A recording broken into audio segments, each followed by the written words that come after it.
Bismillahirrahmanirrahim. Assalamualaikum warahmatullahi wabarakatuh. Alhamdulillahi rabbil alamin, wassalatu wassalamu ala asyrafil mursalin Sayyidina Muhammadin wa ala alihi wa sahbihi ajma'in. Sekali kita rafakkan kesyukuran kepada Allah Subhanahu wa ta'ala kerana dengan limpah dan kurnianya kita dapat menunaikan salat maghrib secara berjemaah di Masjid Pekan Tajau ini. Dan insya-Allah pada hari ini, iaitu hari Selasa bermula 8 hari bulan 12 2020 ini, insya-Allah setiap hari Selasa kita akan belajar kitab talaqi. Kitab yang kita akan belajar ini pertama sekali saya ada edarkan tu, tapi hari ini tak bawa banyak. Itu kitab yang diterjemahkan oleh saya dan juga beberapa rakan yang lain, yang merangkumi ilmu akidah dan merangkumi ilmu fiqh dan merangkumi ilmu asas tasawuf.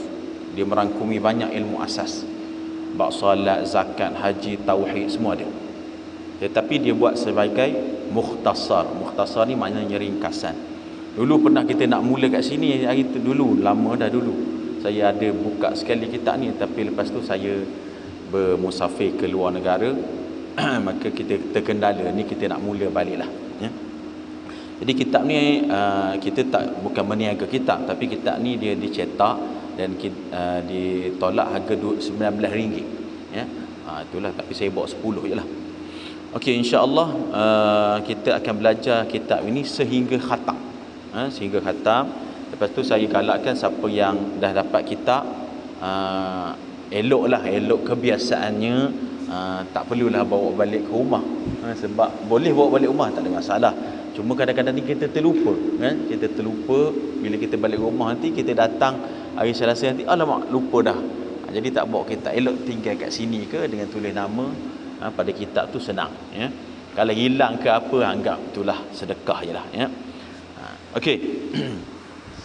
Tuan-tuan yang dirahmati oleh Allah Taala, muslimat pun ada, alhamdulillah. Saya tak perasan, insya-Allah nanti kita bawa kitab juga ya. Setiap hari Selasa, setiap minggu hari Selasa, insya-Allah ya.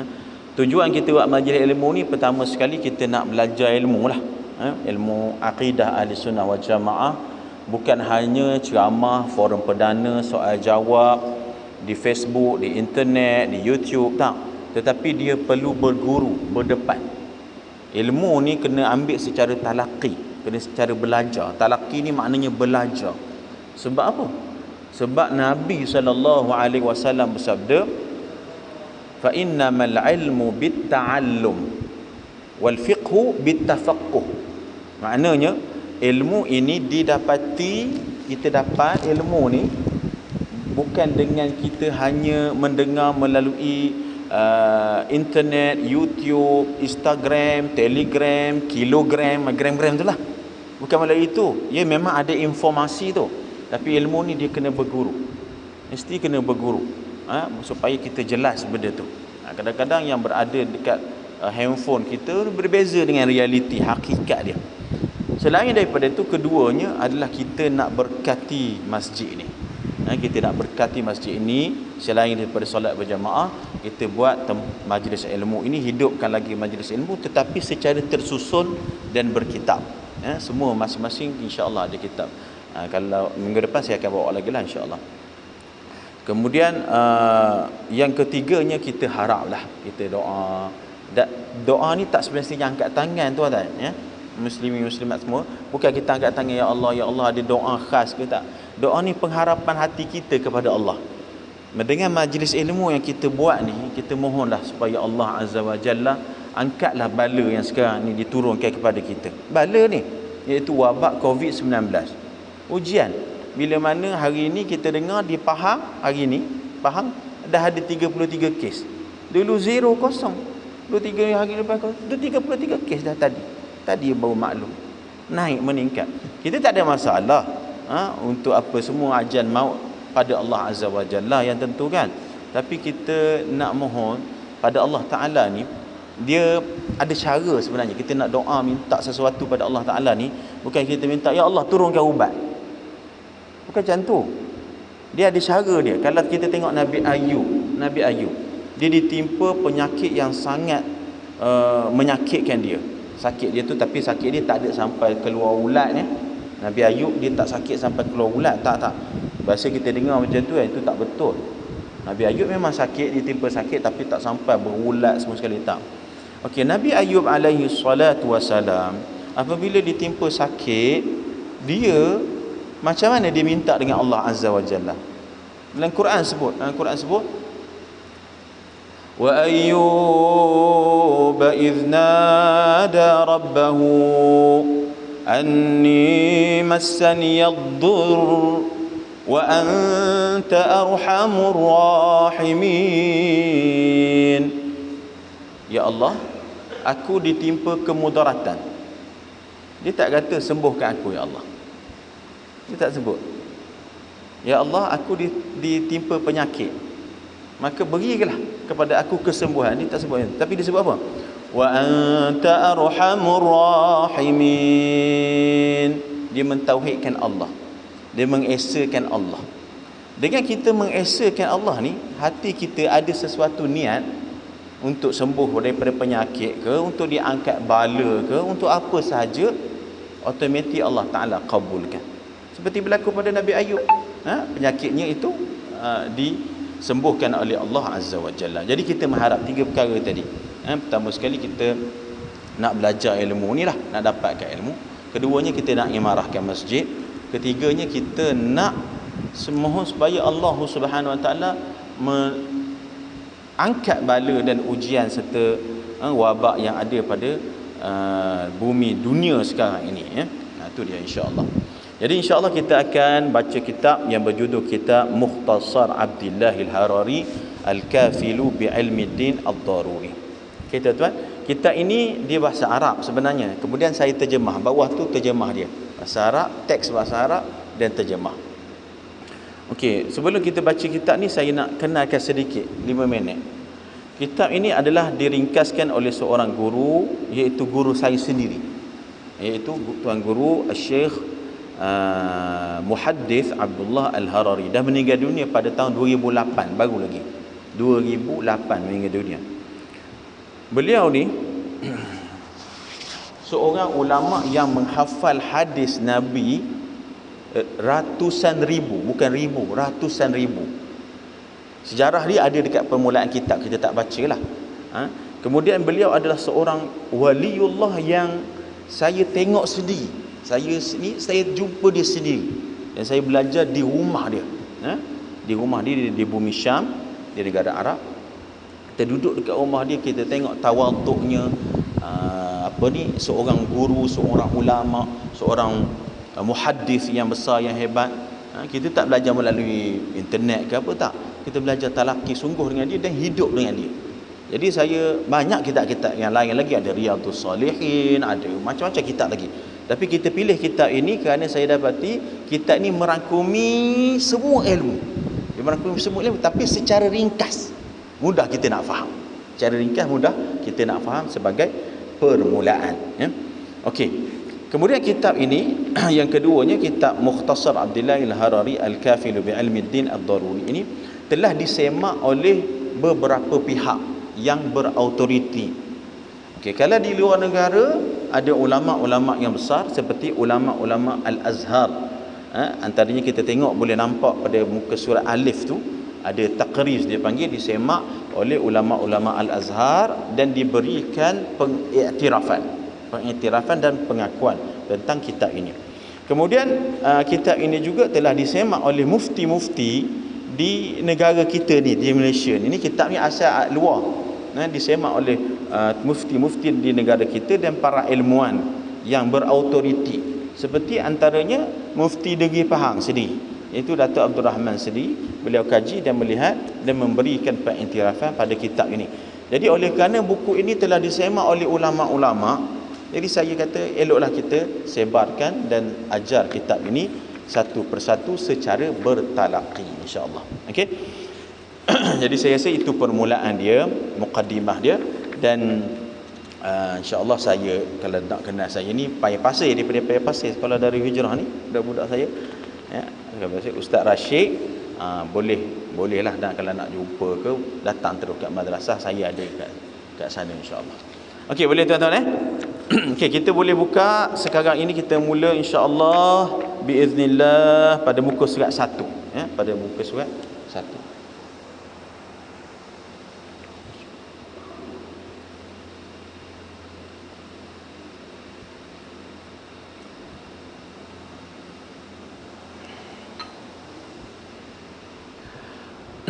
A'udzu billahi minasyaitonir rajim. Bismillahirrahmanirrahim. Muqaddimatun. Alhamdulillahi rabbil alamin, al-hayyil qayyumil mudabbiri li jami'il makhluqin, wassalatu wassalamul atammanil akmalani ala sayyidina Muhammadin wa ala alihi wa sahbihi. Berkata tuan kitab rahimahullah, dengan nama Allah yang Maha Pemurah lagi Maha Penyayang, pendahuluan segala puji bagi Allah, Tuhan semesta alam yang Maha Hidup, tidak berhajat kepada sesuatu, yang mentadbir sekalian makhluk. Selawat dan salam yang sempurna ke atas penghulu kitab Nabi Muhammad, penghulu kita Nabi Muhammad sallallahu alaihi wasallam, dan keluarganya dan juga para sahabat baginda. Okey, ini permulaan mana-mana kitab yang kita pelajari, buku yang kita pelajari, mana-mana peringkat pun mesti akan dia mulakan dengan muqaddimah, iaitu permulaan. Biasanya semua kitab yang diajar dia akan mulakan dengan bismillah. Perasan tak? Bismillahirrahmanirrahim. Kenapa ulama-ulama yang mengarang kitab, bukanlah kitab Sahih al-Bukhari ke, Sahih Muslim ke, Syarah Sahih al-Bukhari Fathul Bari ke, Syarah Sahih Muslim oleh Imam Nawawi ke, mana-mana kitab dia akan mulakan dengan kitab penulisan itu Bismillahirrahmanirrahim. Kenapa? Jawapannya adalah Nabi SAW baginda bersabda, ayyu amrin lam yubda bi bismillahirrahmanirrahim fahuwa abtal. Mana-mana perkara, mana-mana benda yang kita tidak, benda-benda yang baiklah, benda-benda yang baik yang kita tidak mulakan dengan bismillah, maka berkatnya kurang. Contohnya macam mana tuan-tuan? Contohnya waktu kita nak berwuduk. Biasa orang berwuduk dia tak sebut bismillah. Ustaz, saya dalam bilik air macam mana? Sebut dalam hati. Boleh sebut dalam hati. Contohnya tempat wuduk, kita biasa tengok orang ambil wuduk, dia tak mulakan dengan bismillah. Sebenarnya bila mulakan satu benda yang baik dengan bismillah, benda itu akan ada keberkatan dia. Dan sebaliknya kalau tak mulakan dengan bismillah, dia akan kurang keberkatannya. Sebab itu mula makan ke, mula minum ke, mula apa benda ke, permulaan itu hendaklah dimulakan dengan bismillah. Nak bawa kereta ke, nak bawa motor ke, nak balik, bismillahirrahmanirrahim. Okey, kerana Rasulullah menyatakan bahawa kalau tak mula dengan bismillah, keberkatan tu kurang. Okey, kenapa keberkatan tu kurang? Sebab apa? Sebenarnya hidup kita ni, kalau kita tengok hidup kita ni, semuanya hakikatnya adalah kita kembali kepada Allah Ta'ala. Itu sebenarnya. Kita hidup mungkin 50 tahun, 60 tahun, 40 tahun, ada yang 70 tahun mungkin. Kita semua akan mati dan akan kembali juga kepada Allah Azza wa Jalla. Bila kita sentiasa mulakan satu kerja kebaikan kita dengan bismillah, insya-Allah yang benda-benda yang baiklah, insya-Allah ada keberkatan benda tu. Tetapi bismillah ni, perkataan bismillah ni dengan nama Allah, tidak boleh kita mulakan pada benda untuk melakukan perkara yang haram. Contohlah, sebagai contoh, orang ni orang luar jauh sana, dia minum arak yang haram, dia baca bismillah, macam mana? Di sini ada dua hukum. Pertama sekali, kalau dia sebut bismillah itu supaya ada berkat dalam meminum arak, jadi murtad, boleh jadi murtad dan kafir dia, boleh terkeluar dia daripada Islam, sebab dia kata nak ambil berkat daripada arak. Kalau dia sebut bismillah tu dengan tujuan supaya dia dijauhkan dari kemudaratan arak, tapi dia minum arak, hukumnya haram. Baca bismillah dia tu dipanggil benda yang lara, tidak ada keberkatan. Jadi mulakan perkara yang baik itu dengan bismillah menjadi adat seluruh para ulama, terutama dalam mengarang kitab. Jadi dia menjadi hint kepada kita, tuju pada kita, pada segala amalan yang kita nak buat, sebutlah bismillahirrahmanirrahim. Ada orang kata kalau sembelih ayam jangan sebut bismillahirrahmanirrahim, sebut bismillah aja. Boleh tuan-tuan, tak ada masalah. Sebut bismillah pun boleh, bismillahirrahmanirrahim pun harus, tidak haram. Ya? Kerana kita sembelih tu pun kita dah kira mengiktiraf Allah Maha Pengasih lagi Maha Penyayang. Orang kata tak boleh sebut bismillahirrahmanirrahim, sebut bismillah aja ustaz. Sebab apa? Kalau bismillahirrahmanirrahim tu ada Maha Pengasih Maha Penyayang, kita tengah sembelih. Kita sembelih tu kita zalim ke? Kita sembelih ayam, sembelih kambing, untuk akikah ke, untuk buat makan biasa, tak zalim. Ya? Menunjukkan bahawa Allah Ta'ala yang menghalalkan benda itu, jadi kita sebut nama Allah Ta'ala dengan sifatnya sekali. Okey. Selalu kita dengar nama Allah akan ada selepasnya satu lagi nama bagi Allah Ta'ala, iaitu Ar-Rahman. Ar-Rahman, ya. Ar-Rahman ini kalau kita detailkan sikit makna dia, Ar-Rahman, Ar-Rahman, Ya Rahman, Ya Rahman, ya. Sebab di sana Ar-Rahman adalah nama antara nama Allah yang a'zam. Allah Ar-Rahman antaranya. Yang lain kita akan beritahu Ar-Rahman, Al-Hayyu Al-Qayyum, Dzul Jalali wal Ikram. Itu antara nama Allah Ta'ala yang a'zam, yang agung. Yang mana siapa bila sebut nama Ya Rahman, disebut dengan ikhlas dan dikenal tauhid, Ya Rahmanu Ya Allah. Saya nak cerita tuan-tuan, dulu kisah zaman dulu ada seorang budak. Budak ni dia kerja dia hamilul gharad, maknanya dia tukang bawa barang-barang dekat pasar-pasar. Biasa orang tua-tua kalau beli barang kat pasar-pasar kan, dah banyak beli ikan patin, ada sayur, buah semua lengkap. Lepas tu nak bawa tak boleh bawa. Dia kerja, budak ni kerja dia angkat barang, kemudian bawa dekat kenderaan tunggangan tuan yang beli barang tu. Maka satu hari ada orang jumpa budak ni, dia kata, "Wahai budak, engkau boleh tak tunjuk pada aku jalan pergi ke Mekah? Aku bayar kat engkau." Orang dia kata, "Boleh lah, tak ada masalah." Kan? Maka dia pun bawa orang ni yang kata nak pergi ke Mekah. Dia bawa lah. Bawa dalam perjalanan tu, dia kata, "Budak jangan ikut jalan ni, ikut jalan satu lagi." Kenapa? Saya tahu jalan. Budak ni dia ada kemahiran untuk tahu jalan ke mana, ke Mekah, ke Madinah. Kemudian dia kata, "Ikut ni, aku yang bayar engkau, ikut ni, ikut jalan ni." Dia pun ikut jalan yang orang yang bayar upah dia tu suruh bawa dia ke Mekah. Maka dalam perjalanan tu dia kata, "Budak berhenti jap." Kenapa? Tiba-tiba dia letak pisau dekat tengkuk budak ni. Dia kata, "Bagi semua duit-duit engkau tu, yang kau kerja, harta-harta engkau tu, bagi kat aku." Rupanya dia perompak. Dia tu seorang perompak rupanya. Letak pisau tu, dia kata bagi. Lepas tu dia kata, "Ambil lah semua, tak ada masalah, ambil semua harta aku." Boleh, ambil. Kemudian bila dah bagi semua harta dia, dah buka baju apa semua, dia kata, "Aku terpaksa bunuh engkau." Tak nak lepaskan ke? Tak boleh, kata dia. Kalau aku lepaskan engkau beritahu pada orang tahulah aku ni perompak rupanya. Dia modus operandi dia macam tu. Dia ambil orang dekat satu tempat yang orang tak tahu, kemudian dia rompak orang tu, kemudian dia bunuh. Jadi aku kena bunuh kau. Okey, tak apalah. Budak yang kena rompak tu kata, "Kalau tuan nak bunuh saya tak boleh buat apa dah. Senjata tak ada pada saya pun bukan jenis lawan orang. Cuma saya nak minta satu benda je sebelum tuan bunuh saya. Satu benda." Apa dia? "Saya nak solat 2 rakaat. Lepas tu bunuhlah saya." Solat 2 rakaat, bunuhlah saya. Lepas tu. Sebab perompak ni nak bunuh dia. Okey, dia kata, "Tak apalah, kau solat 2 rakaat, aku bunuh kau." Ini cerita yang dikisahkan oleh para ulama zaman dulu. Kemudian dia sembahyang. Orang bila dia sembahyang, dia tahu lepas dia sembahyang tu dia akan mungkin dibunuh. Agak-agak solat dia macam mana, tuan-tuan? Mesti khusyuk je. Sebab tu imam biasanya disebut apa sebelum angkat takbir?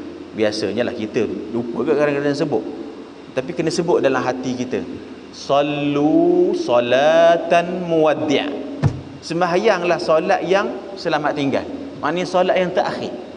Kita bila setiap kali kita nak solat, anggaplah solat itulah yang terakhir sekali. InsyaAllah tuan-tuan, kita akan khusyuk. Biasa orang tanya, macam mana ustaz nak khusyuk? Raya ni belajar kitab macam-macam benda. Semua kitab Jawi, kitab India, kadang-kadang ada juga belajar kitab Arab semua. Tapi khusyuk tak tahu. Senang. Khusyuk ini kalau nak tahu, nak rasa, cuba anggap solat tu adalah lepas ni kita mati. Boleh ke macam tu? Boleh. Sallu solatan muwaddi' ulama buat. Anggap solat ni yang terakhir sekali, lepas ni kita mati dah. Tuan-tuan akan rasa sikit kekhusyukan kat situ. Akan rasa khusyuk tu macam mana. Dia khusyuk ni dia tak datang sekali datang tu tinggi dengan satu erti, satu martabat, tak. Dia sikit. Esok pula buat macam tu, lusa buat macam tu, tulat buat macam tu, insya-Allah kita akan rasa khusyuk di dalam solat. Jadi budak ni dia kata, tak apalah aku nak solat 2 rakaat. Dia kata, okey, boleh lepas solat aku bunuh kau. Dia solat macam mana? Solat dengan betul khusyuk. Khusyuk kepada Allah Subhanahu Wa Taala. Kita ni bila kita minta betul-betul dengan Allah, betul-betul kita minta dengan Allah Ta'ala kabulkan dengan caranya lah, dengan cara yang betul. Maka budak ini pun sembahyang dengan betul khusyuk. Bismillahirrahmanirrahim, alhamdulillahirabbil alamin. Sujud dia, rukuk dia dengan betul khusyuk. Dia akan mati dah lepas ni. Begitulah kita ni kalau nak solat, anggap kita nak mati dah lepas solat. Walaupun tak mati, jangan kata marah pula, ustaz saya tak mati pun. Memanglah tak mati. Tapi kalau mati dalam solat, bagus. Alhamdulillah. Ada orang kalau zaman tabi'in dulu, Thabitul Bunani, dia doa, ya Allah, jadikanlah aku kalau aku mati, aku solat dalam kubur aku. Makbul doa dia. Orang nampak dia solat dalam kubur dah mati, solat dalam kubur. Doa ni lah, doa mati ni tak ada benda. Kita jangan takut mengingati kematian. Rasulullah bersabda dalam hadis yang selalu kita dengar, aksiru min zikri hazimil ladzat. Banyakkan mengingati cita-cita, benda-benda, zikir-zikir, apa-apa perkara yang menghapuskan kelazatan dunia, iaitu kematian. Banyakkan cerita pasal mati, tak ada masalah. Ustaz, saya jumpa lagi ustaz insya-Allah, mana tahu kok mati lepas ni ke. Jangan takut. Kadang-kadang orang takut, ustaz apa cakap mati-mati ni? Marah pula. Tak payah marah cakap pasal mati ni. Tapi janganlah jadi dia cakap mati tu bawa motor angkat macam ni pula, kan? Itu nak bunuh diri, kan? Bawa kereta laju-laju. Jadi budak ni salat, lepas dia selesai solat 2 rakaat, dalam sujud terakhir dia mohon pada Allah Taala dengan cara mentauhidkan Allah. Ini doa yang paling mustajab bila kita dalam tekanan. Apa dia? Allahumma anta rabbul mustad'afina wa anta rabbi la ilaha illa anta. Itu disebut sebagai doa. Tapi kalau kita tengok maknanya, bukan makna doa. Maknanya, Allah, engkau Tuhan kepada orang-orang yang lemah, dan engkau Tuhan aku, ya Allah. Tidak ada Tuhan melainkan engkau, ya Allah. Ini tak ada pun doa, ya Allah selamatkan aku, tak ada. Cara doa yang sebenar adalah doa mengenai mentauhidkan Allah Ta'ala. Itu cara doa yang lain tak salah, boleh doa apa-apa, ya Allah minta jalah jadikanlah aku ni kaya, hidup senang, tak masalah. Tapi doa yang paling mustajab, doa mentauhidkan Allah. Jadi budak ni dalam sujud dia begitu dia baca, Allahumma anta rabbul mustad'afina wa anta rabbi la ilaha illa anta. Kemudian dia beri salam, Assalamualaikum warahmatullahi, Assalamualaikum warahmatullahi. Dia angkat tangan. Sekejap dia kata nak angkat tangan. Dia sebut apa? Ya man yujibul muttarra idza da'ah. Wahai yang mustajabkan doa orang yang dalam kesempitan. Itu je disebut. Apa berlaku? Datang daripada langit ketika itu, datang daripada langit malaikat merupai seorang tentera naik kuda. Kisah ini diceritakan oleh ulama dalam kitab-kitab mereka. Datang malaikat daripada langit naik kuda seperti seorang tentera. Kemudian ada pada tangannya ada anak panah. Di panah ini, panah tepat kena pada perompak ni tadi. Kena tepat-tepat kat tengah ni. Dan terbelah dua. Terbelah dua. Lihat bagaimana Allah Azza wa Jalla menghantar bantuan yang tidak disangka-sangka. Selamat budak itu daripada dibunuh.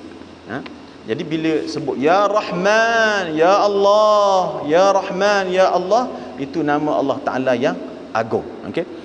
Cumanya makna Ar-Rahman, kita tengok pada kitab kita balik. Ar-Rahman ini maknanya adalah disebut dalam kitab para ulama yang mensyarahkan makna Bismillahirrahmanirrahim. Ar-Rahman maknanya rahmatnya yang luas, merangkumi untuk orang kafir di dunia dan juga orang Islam di dunia dan di akhirat untuk orang Islam. Dalilnya Allah Ta'ala berfirman, wa rahmati wasi'at kulla syai'. Rahman Allah Ta'ala ni luas. Macam mana, apa makna rahmat Allah? Kita lihat bagaimana orang dikurniakan rezeki.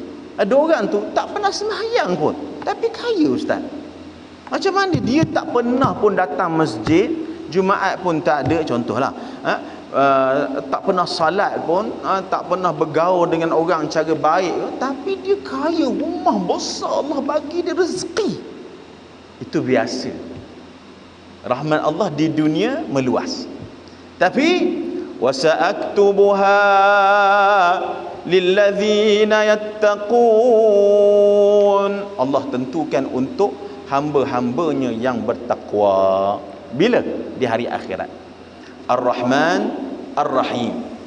Ar-Rahman maknanya rahmatnya meluas dan dikhususkan untuk orang Islam sahaja di akhirat kelak. Manakala Ar-Rahim, rahmatnya dikhususkan tadi untuk orang Islam sahaja. Dia tak ada kaitan yang rapat antara lafaz Ar-Rahman dengan Ar-Rahim. Sebab itu kalau kita sebut Bismillahirrahmanirrahim, dia ada erti tauhid di situ, erti yang sangat besar. Okey, muqaddimatun. Cepatnya masa berlalu. Pendahuluan. Segala puji bagi Allah, Tuhan semesta alam yang maha hidup. Kita ni, apa hidup kita, kita kena mulakan dengan mentauhidkan Allah dan bertahmid kepada Allah. Kita bila sebut Alhamdulillah, maknanya apa? Kita syukur pada Allah Azza wa Jalla atas nikmat yang Allah bagi kepada kita. Tanpa nikmat tu wajib bagi Allah bagi pada kita. Nikmat yang Allah bagi pada kita tu tak wajib Allah Ta'ala bagi pada kita, tak mesti Allah Ta'ala bagi pada kita. Dia panggil ni'mah min ni'matus sana'u min Allah. Maknanya kita puji Allah Ta'ala dengan nikmat yang Allah bagi, tanpa nikmat itu menjadi satu benda yang wajib ke atas Allah untuk bagi kepada kita. Kita tak boleh paksa Allah. Tidak ada sesuatu benda pun menjadi kewajipan kepada Allah Ta'ala untuk beri kepada kita. Kalau Allah Ta'ala tak nak bagi, Allah Ta'ala tak nak serahkan apa-apa nikmat kepada kita, itu hak mutlak Allah Azza wa Jalla. Jadi tuan-tuan, kadang-kadang rezeki kita agak kurang waktu COVID-19 ni. Kita dah usaha, itu kita kena banyakkan sebut Alhamdulillah. Walaupun kurang, tapi banyakkan kita sebut Alhamdulillah.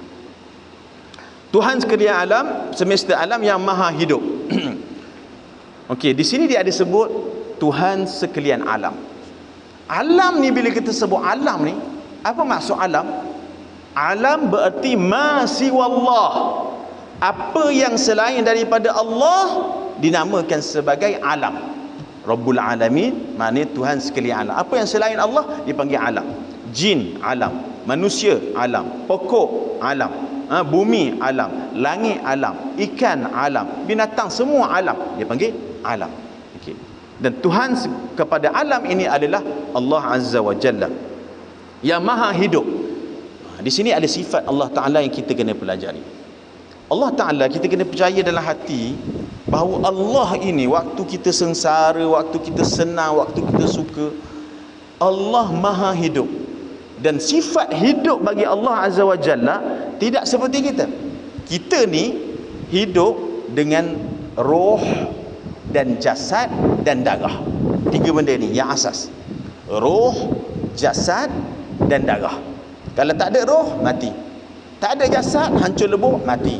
Tak ada darah, darah keluar habis banyak. Macam orang accident, sebab apa mati contohnya? Darah keluar banyak, mati. 3 benda ni asas. Allah hidup tanpa roh, tanpa jasad, tanpa darah, tanpa dam. Laisa biruhin wala damin wala jasadin. Allah Ta'ala. Tapi kita memerlukan kepada itu. Hidupnya Allah Ta'ala tidak seperti hidupnya kita. Kita perlu kepada roh. Dan roh yang ada pada kita ni adalah satu benda yang kita tak nampak. Bila roh ini akan keluar sepenuhnya? Roh ni bila kita tidur malam nanti, sikit lagi, lepas isyak, rehat-rehat, makan malam dan sebagainya, baca internet, baca WhatsApp, baca group kan, tengok Facebook, kita tidur. Bila kita tidur, roh tu akan keluar sikit, tapi dia tak keluar semua. Bila keluar semua, satu hadis Nabi SAW yang diriwayatkan oleh Imam Ahmad, bahawa seorang sahabat namanya Barra bin Azib, dia kata, satu hari Nabi panggil kami semua pergi kat kubur. Jadi kami pun pergi kat kubur. Tengok-tengok ada seorang sahabat daripada golongan Ansar. Golongan Ansar ni yang berada di Madinah, memang penduduk asal Madinah. Nabi, ayah dia orang Madinah, keluarga belah ayah dia Abdullah tu orang Madinah, mak dia orang Mekah, ya? Aminah tu, Sayyidah Aminah. Jadi mati salah seorang sahabat tu, lalu dibawa di tanah perkuburan di Madinah. Sampai kat situ, subhanallah, mereka dah gali kubur. Orang yang nak ditanam tu digali kubur, gali kubur. Kubur ni biasanya ada lahat. Kubur ni kalau kita gali-gali untuk ditanam, akan ada lahat. Lahat ni dia satu tempat yang untuk orang itu menghadap kepada kiblat dengan tetaplah. Lalu disandar dengan tanah ataupun batu ataupun sebagainya. Sebelum mayat ni letak di lahat tu tadi, Rasulullah SAW buat macam ni. Rasulullah pada tangan dia ada tongkat. Rasulullah ketuk kat tanah, dan Rasulullah pandang ke atas. Rasulullah pandang ke atas kerana atas adalah tempat rahmat, tempat barakat. Bukan Allah Ta'ala duduk ke atas, ya. Kita angkat tangan doa minta dengan Allah Ta'ala, kerana mengangkat tangan ke langit, kerana langit adalah kiblat doa, seperti Kaabah kiblat salat, ya. Jadi Nabi pandang ke atas, benar sahabat tengok. Sebab Nabi ni setiap pergerakan dia, sahabat ni tengok, teliti sungguh. Contohnya masa haji wida', haji terakhir Nabi tu, waktu Nabi cukur rambut semua. Bayangkanlah kalau kita pergi haji atau umrah, waktu kita cukur tu rambut jatuh kan, banyak terabur. Tapi waktu haji tu Nabi cukur rambut, sehelai rambut pun tak jatuh dekat bawah, semua jatuh dekat tangan para sahabat Nabi sambut. Mereka ambil berkat dengan rambut Rasulullah, dan ada yang tersimpan sampai sekarang oleh keturunan Nabi SAW. Tapi ada juga yang palsu, tapi yang betul ada. Saya tengok, saya dah buat kajian benda ni. Jadi bila mana Rasulullah tengok ke atas sekali, tengok ke bawah, kat tanah sekali, kat tanah perkuburan, tengok ke atas, kemudian tengok ke bawah, tengok ke atas, tengok ke bawah, 3 kali. Semua para sahabat bila tengok macam tu, dia rasa macam ada zauq, ada rasa perasaan Rasulullah nak menyampaikan sesuatu. Apa Rasulullah cakap? Semua para sahabat duduk diam, tunduk, semua dekat kubur tu. Maka Rasulullah pun membaca, menyebut satu benda, pasal talqin lah, kalau kita ambil dalil talqin daripada ni lah. Rasulullah mengatakan bahawa sesungguhnya roh orang saleh ini, bila mana dikeluarkan daripada jasadnya, bila sebelum dia nak dikeluarkan, belum keluar lagi, nak dikeluarkan, dia nak dicabut nyawa dia, akan turun malaikat langit. Ni Rasulullah sebut dalam hadis Musnad Imam Ahmad. Malaikat daripada langit akan turun daripada langit, pergi dekat jasad orang nak dicabutkan oleh malaikatul maut, malaikat Israel, nyawanya tadi turun. Kemudian mereka tunggu malaikatul Israel, malaikat maut yang kita sebut kan, bila Israel datang memanggil, jasad terbujur di pembaringan, seluruh tubuh akan menggigil, terbujur badan dan kedinginan. Kita ni bila nak mati tuan-tuan, kita sejuk, dingin. Kemudian malaikat maut tu turun. Bila dia turun, dia akan cabut nyawa orang yang mati dalam, orang yang soleh, orang yang baik, orang yang jaga solat, orang yang jaga solat berjamaah, hadir majlis ilmu, tak buat maksiat di luar, buat benda-benda yang baik, harian dia dipenuhi 80% benda-benda yang baik je, orang yang soleh. Dicabut nyawa dia, Nabi beritahu, iaitu seperti mana air yang keluar daripada bekas. Dulu orang zaman dulu, dia minum, zaman Nabi, dia minum air dalam, dibuat daripada bekas kulit. Bekas kulit ni bila diterbalikkan, contohnya macam ni kan, yang ni bekas air, bila dia diterbalikkan, dicurah begini, buka ni, jatuh air tu. Okey, bila jatuh air ni, macam mana ruh orang salih keluar, Nabi sebut. Ni Nabi yang bagi perumpamaan. Bila tumpah air semua sekali, habis air dalam ni. Dan bila habis, atas tu, kat atas ni ada titik air kecil. Dan air itu kalau ditengok lama, dia akan menitis perlahan sangat. Perlahan, lembut sangat, seperti embun. Contohnya cermin-cermin tingkap rumah tuan-tuan tu. Kita tengok air yang terakhir sekali lepas hujan habis berhenti kena kat cermin. Ada air yang halus sekali, last sekali tu. Dia akan jatuh, menitik lah perlahan je, seperti madu. Begitulah roh orang Islam, orang Muslim, orang yang saleh, orang yang jaga akidah dia, jaga salat dia, jaga ibadah dia, jaga maruah keluarga dia, jaga maruah Islam, mempertahankan Islam, akan dikeluarkan dengan cukup lembut. Kemudian dibawa ke mana? Roh itu bila dia tidak akan berada lama dekat tangan malaikatul maut, tak akan lama.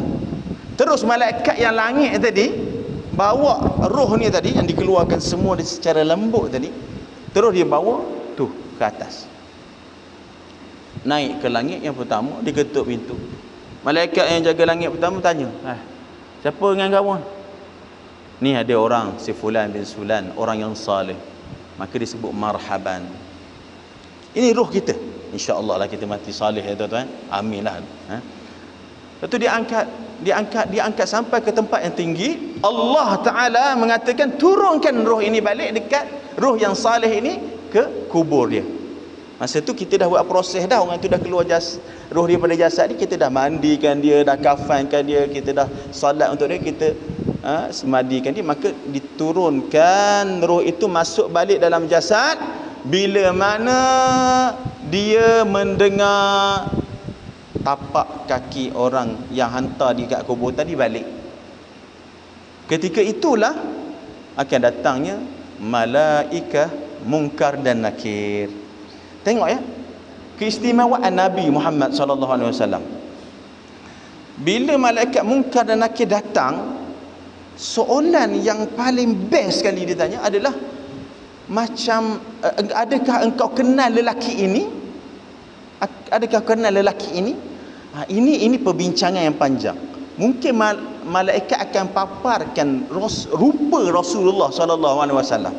Sebab dalam hadis sebutnya tu, setiap orang akan ditanya tentang Nabi Muhammad, engkau kenal tak lelaki ini? Maknanya ada Nabi kat situ. Boleh ditafsirkan Nabi, dipaparkan di situ, Muhammad ada kat situ. Dan dia kalau orang yang saleh tadi, dia akan jawab apa? Ya, ini adalah Rasulullah. Dan malaikat tanya, ini jarang kita dengar soalan Munkar wa Nakir akan tanya. Malaikat akan tanya, macam mana kau kenal? Biasa tanya, apa kau kata tentang Muhammad? Muhammad adalah Rasulullah, gitu je kan? Tak, malaikat akan tanya, macam mana kau kenal dia Muhammad ni adalah Rasulullah? Macam mana? Apa roh orang saleh akan jawab? Roh orang saleh akan jawab apa? Dia akan kata, qara'tul Quran wa amantu bihi. Aku telah membaca Al-Quran, faham Al-Quran dan beriman dengan Al-Quran. Allahu Akbar. Tuan-tuan, kalau kita tinggal Quran, macam mana kita nak jawab dalam kubur nanti? Macam mana kita nak jawab di dalam kubur nanti? Jadi apa yang saya sebut tadi, yang kita ni hidup akan mati. Allah Ta'ala hidupnya tidak seperti kita, tidak menggunakan roh, tidak menggunakan jasad, tidak menggunakan darah, tidak berhajat kepada sesuatu pun. Ini Allah Ta'ala.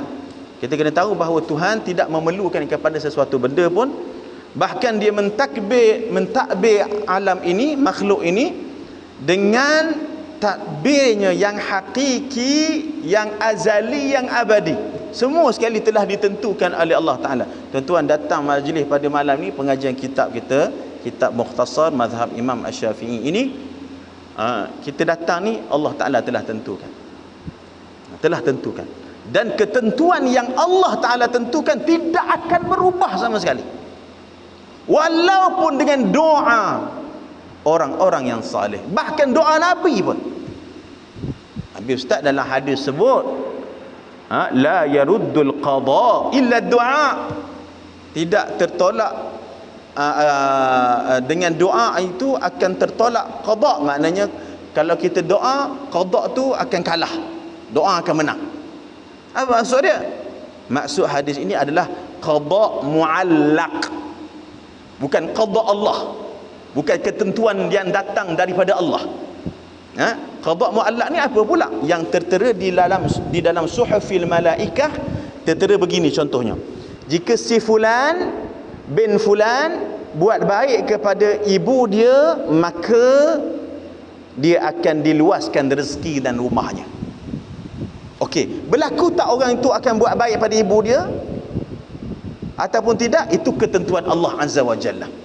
Maknanya kehidupan kita ni telah pun ditentukan oleh Allah Ta'ala. Kalau Allah Ta'ala dah tentukan kita Muslim, sekarang ni kita Islam, amalkan Islam, jalankan syariat Islam yang pada diri kita dulu. Tak perlu nak tunding jari pada orang, orang ini tak sembahyang, orang ini tak salat, aku je salat. Tak, untuk diri dulu. Binakan Islam, syariat dalam diri kita dahulu. Selawat dan salam sikit kita selawat dan salam yang sempurna ke atas penghulu kita Nabi Muhammad. Okey, apa makna selawat? Kita kena tahu makna kita bila bersalawat atas Nabi. Allahumma salli ala asyhadu an la ilaha illallah wa asyhadu anna Muhammadar Rasulullah. Allahumma salli ala sayyidina Muhammad. Apa makna selawat kita kepada Nabi? Maksud selawat ke atas Nabi, maksudnya kita doa minta dengan Allah supaya Allah Ta'ala mengagungkan lagi Nabi Muhammad sallallahu alaihi wasallam, memuliakan lagi Rasulullah. Itu maknanya ta'zimur rasul. Itu maksud kita selawat. Dan saya nak beritahu satu benda, bila orang itu berselawat dengan dia memahami makna dan terbit betul-betul daripada hati dia, bukan ikut-ikut orang. Sallallahu ala Muhammad sallallahu, dia pun selawat sekali. Tak apa, bagus. Nasyid selawat bagus. Qasidah pun okey. Tapi saya nak cerita, dalam hadis riwayat Imam Muslim, Rasulullah sallallahu alaihi wasallam bersabda, barang siapa yang berselawat ke atas aku, disebut min qalbihi marrah, sekali je selawat atas aku, tapi betul-betul daripada dalam lubuk hati sanubari dia, betul-betul ikhlas, betul-betul faham makna itu, maka Allah Ta'ala akan selawat ke atasnya 10 kali. Apa makna selawat ke atasnya 10 kali? Iaitu diampunkan dosanya, dimurahkan rezekinya, dimudahkan urusan dunianya, dihilangkan sakitnya, dimudahkan urusan keluarga dia, dijadikan orang yang mudah perjalanan kehidupan dia pada hari tersebut. Begitu juga diampunkan dosa orang yang bersama dengan dia, dan diberikan syafaat oleh Nabi sallallahu alaihi wasallam, diberikan haud, telaga, minum daripada telaga Nabi sallallahu alaihi wasallam, dan Allah Ta'ala doa untuk dia. Doa maknanya Allah Ta'ala makbulkan doa dia, makbulkan doa dia, permintaan dia apa dia, hajat dia apa dia, akan dapat dengan selawat. Perasan tak kalau orang dulu-dulu makan ubat, contohnya makan ubat, makan ubat dek, makan, tapi jangan lupa selawat. Kenapa dia tak sebut bismillah? Okey, sebut bismillah, kita dah sebut tadi, sebutlah bismillah. Kenapa orang tua-tua dulu sebut jangan lupa selawat tu makan ubat? Sebab selawat tu syifa. Selawat itu adalah syifa kepada segala segala penyakit. Jadi makna kita selawat ni, kita mohon pada Allah Ta'ala supaya mengagungkan Nabi Muhammad, dan makna salam adalah kita mohon supaya Allah Ta'ala memberi keamanan tentang apa yang dibimbangi oleh Rasulullah ke atas umatnya. Ya, itu sebut sedikit tentang makna selawat. Dan selawat yang terbaik, tuan-tuan, adalah selawat yang datang daripada Nabi, dan kemudian yang disusun oleh para sahabat, dan juga disusun kemudian oleh para ulama. Banyak selawat-selawat yang bagus. Contohnya selawat tafrijiyah. Selawat tafrijiyah ni, ulama, dia ada satu kumpulan ulama di Mesir, dia cuba try, dia panggil tajribah, dia buat tajribah. Siapa yang selawat 40,000 kali selawat tafrijiyah, hajat dia akan dikabulkan oleh Allah Ta'ala. 40,000 kali. Ada ulama kata 4,000 kali pun cukup, ada ulama kata sekali pun cukup. Sebab yang berdasarkan daripada hadis tadi, siapa yang selawat ke atas aku, kata Rasulullah dalam hadis riwayat Imam Muslim, sekali je, daripada hati dia betul-betul, Allah Ta'ala akan selawat ke atas orang itu 10 kali. Ya. Allahumma salli salatan kamilatan wa sallim salaman taman ala sayyidina Muhammadin alladhi tanhalu bihi al-uqadu wa tanfariju bihi al-kurabu wa tuqda bihi hawaiju wa tunalu bihi raghaibu wa husnul khawatimi wa yustasqal ghamamu biwajhihil karim wa ala alihi wa sahbihi fi kulli lamhatin wa nafasin bi'adadi kulli ma'lumin lak. Ni selawat dipanggil selawat tafrijiyah. Banyak selawat nariyah boleh buat. Selawatlah tuan-tuan, tidak ada masalah. Selawat itu adalah ubat kepada penyakit. Sebab itu kalau andai katalah kita ditimpa apa-apa penyakit, wal'iyadzubillah, yang sekarang ni ke apa, wabak ke, selawat, insya-Allah. Bukanlah kita sombong ke, tak pakai mask, tak jaga jarak, pergi jumpa mana-mana orang, tak. Tapi banyakkan selawat ke atas Nabi Muhammad sallallahu alaihi wasallam, dan faham makna itu macam mana. Dan selawat ke atas keluarga baginda. Keluarga Rasulullah ni siapa? Iaitu yang Rasulullah sebut, yang berada di dalam ridak Rasulullah tu. Siapa dia? Daripada isteri-isteri Rasulullah, begitu juga anak Rasulullah, dan juga cucu Rasulullah, dan juga keturunan Rasulullah sallallahu alaihi wasallam. Dan juga selawat dan salam ke atas sahabat baginda ridwanullahi alaihim. Kita pun selawat ke atas para sahabat, dan makna kita selawat ke atas para sahabat juga sama. Kita mohon supaya Allah Ta'ala mengangkatkan lagi martabat para sahabat Nabi Muhammad sallallahu alaihi wasallam walaupun mereka telah pergi meninggalkan dunia. Saya tahu tuan-tuan, siapa yang pernah pergi umrah, saya pernah pergi haji, dia akan, bila dia pergi umrah dan haji ni, dia akan ziarah makam Rasulullah.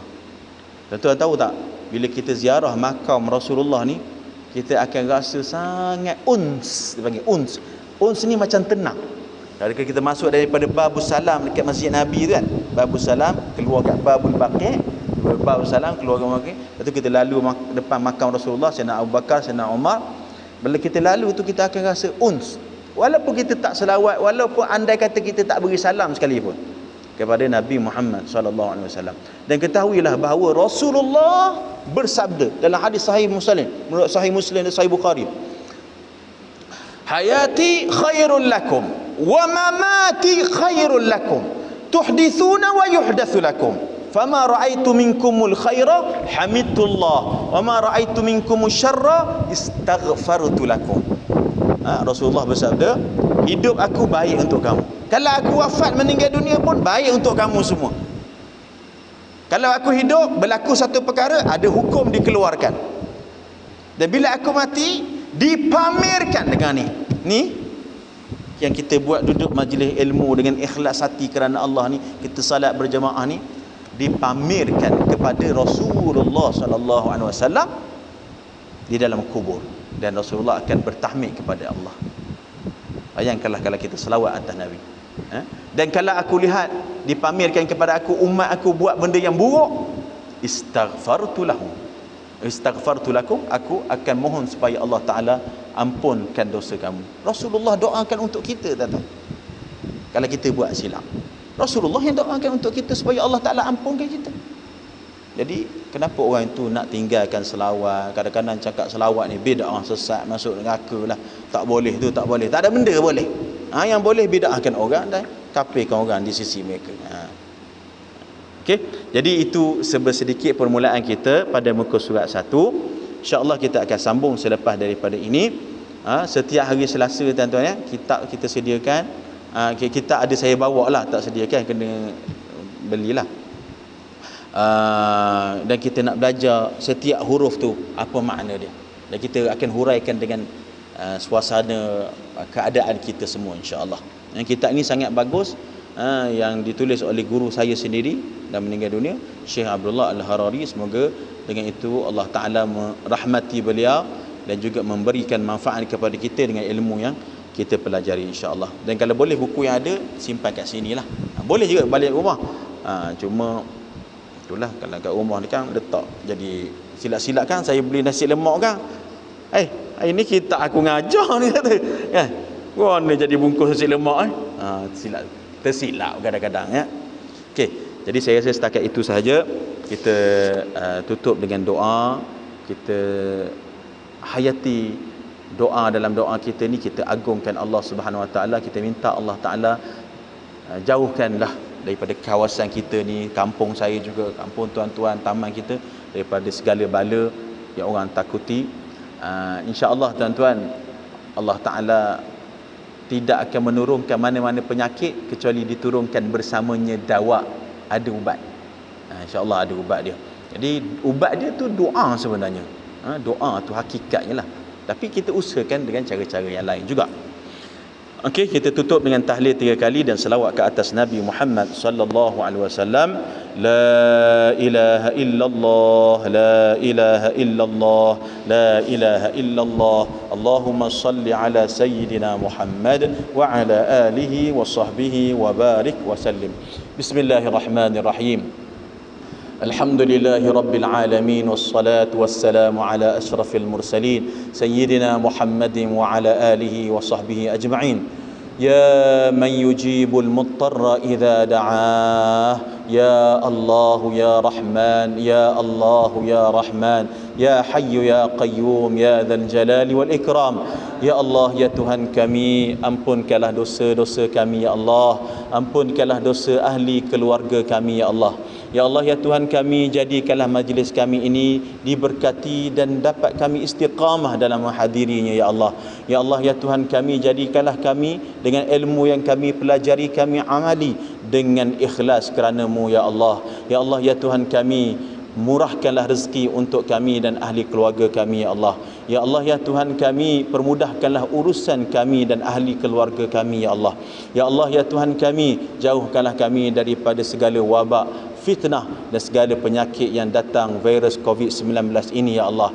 Jauhkanlah daripada kami dan ahli keluarga kami dan seluruh orang muslim dan seluruh manusia ya Allah. Ya Allah ya Tuhan kami, jauhkanlah kami daripada segala malapetaka. Rabbana zalamna anfusana wa illam taghfir lana wa tarhamna lanakunanna minal khasirin. Ya Allah ya Tuhan kami, dengan keberkatan majlis ilmu ini, jadikanlah daripada ahli keluarga kami sekiranya ada mereka yang masih lagi belum terbuka hati untuk mendekati masjid ini ya Allah, jadikanlah mereka terbuka hati untuk menghadiri untuk salat 5 waktu dan majlis ilmu yang kami lakukan ini ya Allah. Ya Allah ya Tuhan kami, berkatilah penduduk di dalam kawasan ini ya Allah.